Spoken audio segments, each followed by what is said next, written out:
Assalamualaikum warahmatullahi wabarakatuh. Bertemu lagi di mata kuliah konsep bisnis teknologi. Ya, sebelum kita lanjut tentang bisnis teknologi, kita harus mengetahui dulu apa yang dimaksud dengan bisnis. Bisnis di sini berasal dari kata busy yang berarti sibuk.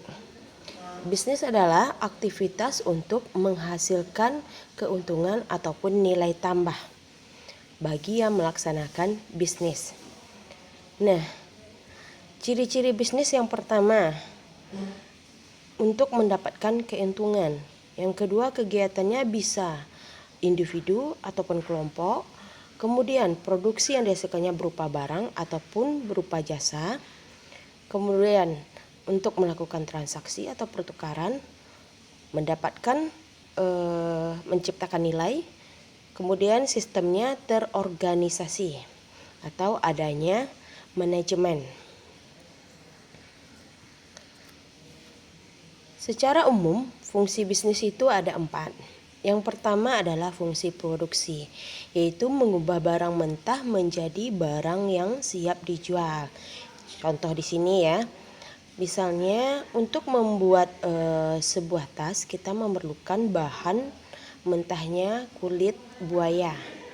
Nah, itu dimaksud di sini fungsi produksi, yaitu mengubah bahan mentah tadi menjadi barang yang siap dijual. Kemudian fungsi distribusi, yaitu fungsi membagikan atau memindahkan produk. Nah, tas yang tadi udah dibikin, maka akan dibagikan kepada distributor seluruh Indonesia ini. Kemudian yang ketiga, yaitu fungsi penjualan. Fungsi penjualan artinya mengubah kepemilikan barang. Nah, dari distributor nanti tas tersebut akan dijual ke pengecer. Dan yang terakhir adalah fungsinya sebagai pemasaran, menjual barang sesuai waktu kegunaan yang pas. Berarti maksudnya di sini dari pengecer langsung menjual kepada konsumen tas tadi. Bisnis itu ada yang berorientasi ke keuntungan, ada yang tidak berorientasi ke maksudnya ada yang berorientasi ke keuntungan, ada yang tidak. Kalau yang berorientasi keuntungan contohnya CV, PT, firma. Kalau yang tidak contohnya organisasi sosial ataupun yayasan. Sekarang kita masuk ke jenis-jenis bisnis.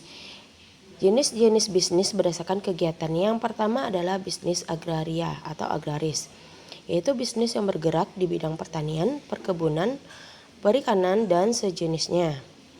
Yang kedua, bisnis ekstraktif, yaitu bisnis yang bergerak di bidang pertambangan atau menggali bahan tambang yang ada di dalam perut bumi. Yang ketiga, yaitu bisnis jasa. Bisnis yang menghasilkan produk yang tidak terlihat, jadi bukan berupa barang. Contohnya apa? Contohnya perbankan, salon kecantikan. Jadi dia lebih bergerak kepada bidang jasa. Yang keempat, bisnis industri. Bisnis industri adalah bisnis yang bergerak di bidang industri manufaktur seperti pabrik, tekstil, garmen, mesin, dan lain-lainnya. Nah, tadi itu seputar bisnis ya. Sekarang kita masuk apa lagi yang dimaksud dengan teknologi informasi.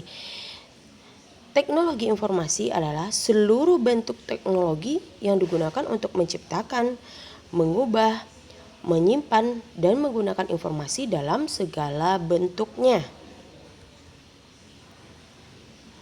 Nah, Bu, apa nih hubungan bisnis dengan teknologi informasi? Nah, sangat erat ya. Hubungan antara bisnis dan teknologi informasi merupakan dua hal yang berkaitan. Terlebih pada saat era ini teknologi memiliki peran yang besar bagi aktivitas manusia. Sehingga pengaruh teknologi informasi tidak perlu diremehkan lagi.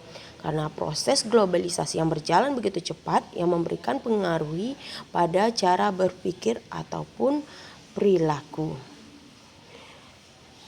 Selain itu apa manfaatnya lagi? Yaitu membantu dunia bisnis terkait sistem informasi yang terintegrasi dengan baik. Maksudnya di sini adalah di mana sistem informasi yang terintegrasi dibangun atau dirancang untuk mengatasi sekaligus membantu para pelaku bisnis dalam menjalankan bisnis ke arah yang lebih baik. Nah, bagaimana nih Bu perkembangan TI di Indonesia ataupun di dunia? Nah, pada saat ini TI ini sangat-sangat berkembang ya, baik itu di dunia bisnis, kesehatan dan sebagainya. Apalagi di Indonesia sekarang banyak beredar online shop ya, yang menjual bisnis yang bergerak dalam bidang online ya. Berbisnis dengan menerapkan TI membuat peluang pasar akan terbuka dengan sangat luas. Berbisnis lewat internet akan mempermudah mempromosikan produk ataupun barang, mencari konsumen, pelanggan. Kemudian terdapat faktor-faktor yang mempengaruhi perkembangan bisnis, yaitu kompleksitasnya bisnis.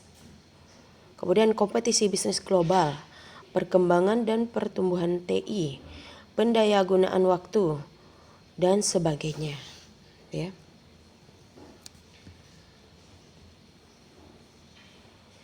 Nah,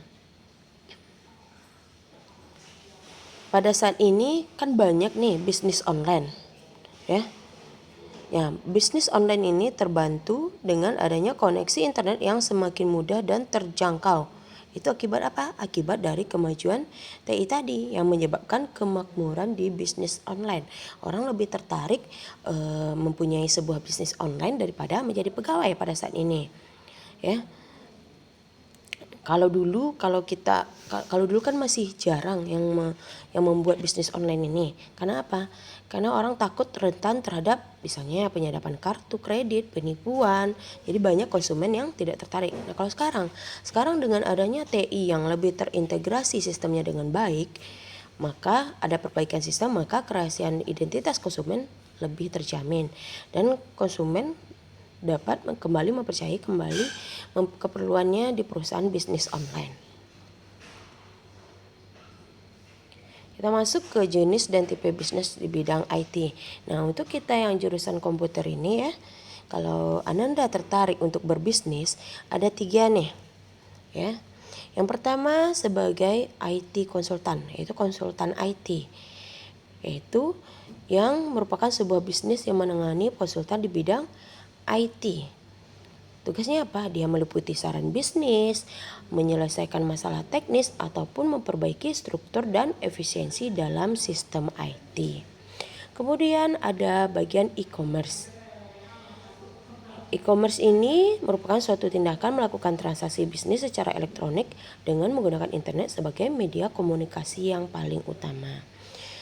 Yang ketiga, ini yang paling menarik, yaitu sebagai software house. Software house ini seseorang atau sekelompok orang atau perusahaan kecil yang bergerak di bidang jasa pembuatan ataupun perbaikan software.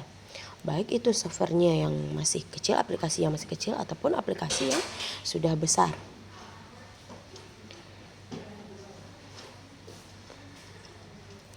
Kemudian kita mungkin berpikir, kenapa sih kita perlu mendirikan sebuah bisnis atau badan usaha? Yang pertama yaitu untuk menyambung hidup. Ya, karena kita butuh makan, butuh uang, dan butuh untuk pendidikan, untuk tempat hidup yang layak.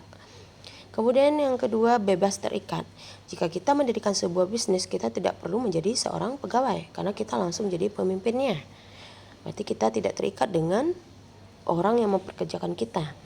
Yang ketiga, untuk sebagai dorongan sosial. Misalnya teman nih, dengan berbisnis dia bisa menjadi sukses. Nah, itu karena kita punya teman yang punya usaha atau bisnis, kita mungkin akan lebih tertarik. Kemudian yang berikutnya, untuk mendapatkan kekuasaan. Dengan berbisnis, jika bisnis kita lancar dan sukses, maka kita akan mempunyai kekuasaan yang lebih tinggi, yaitu hampir sama ini dengan bebas terikat tadi ya. Kemudian yang kelima, untuk melanjutkan usaha orang tua. Misalnya orang tua sudah mempunyai bisnis sudah lama waktu kita kecil. Nah, kita hanya melanjutkan bisnis yang sudah ada saja ya. 2 aspek penting dalam pengembangan bisnis yang berhubungan dengan TI. Yang pertama infrastruktur, yang kedua SDM. Loh, apakah finansial tidak penting, Bu? Penting juga. Nah, itu yang ketiga ya. Nah, yang paling penting dalam pengembangan bisnis yaitu yang berhubungan dengan TI, terutama ya.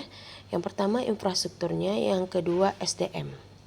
Nah, Karena pada saat ini banyak yang menggunakan jasa IT, nah di seluruh dunia akhirnya terjadilah kelangkaan SDM IT ini yang handal.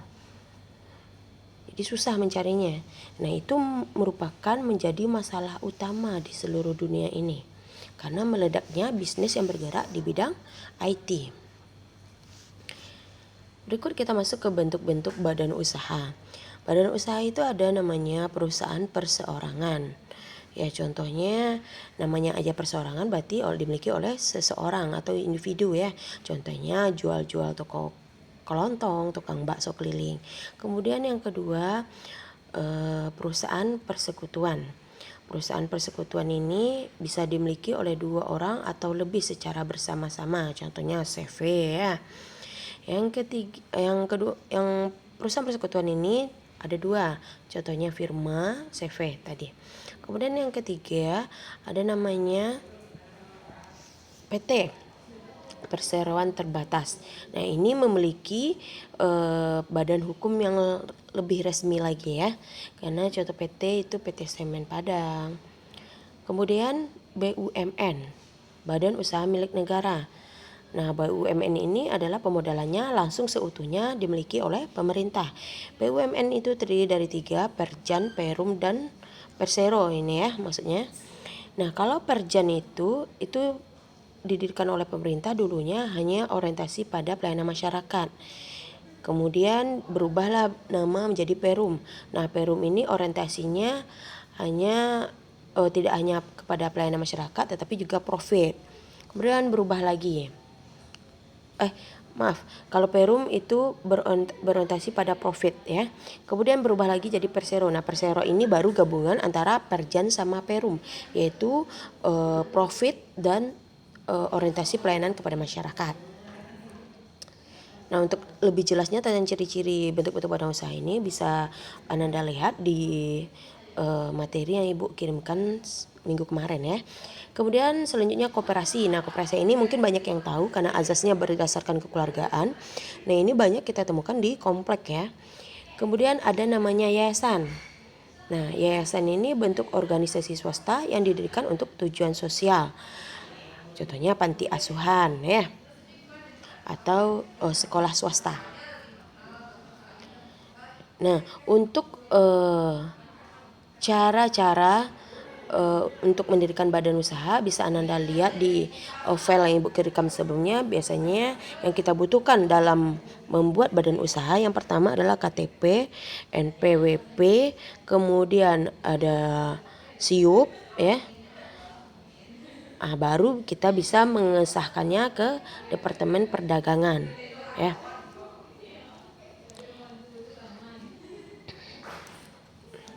Sebuah sumber utama dari ketidakefisienan dari Departemen IT adalah organisasi yang buruk dari staf dan kurangnya kejelasan peran dan tanggung jawab.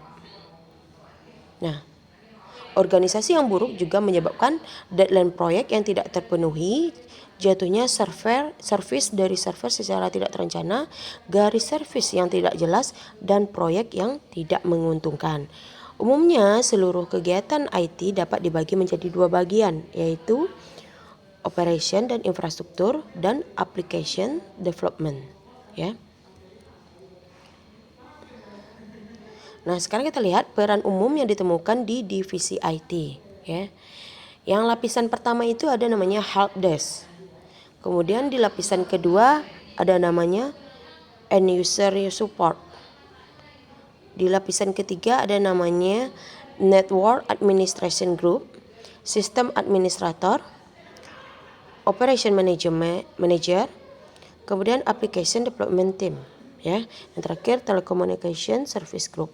Nah kita lihat yang pertama helpdesk lapisan 1. Helpdesk itu apa sih? Yaitu titik utama di mana klien dari IT akan pertama kali menghubungi divisi IT saat mempunyai pertanyaan atau masalah yang berhubungan dengan IT. Makanya ini disebut dengan lapisan pertama. Ya. Jadi helpdesk memfasilitasi komunikasi antara user dan bagian IT lainnya, merespon krisis dan membuat prioritas pengerjaan masalah.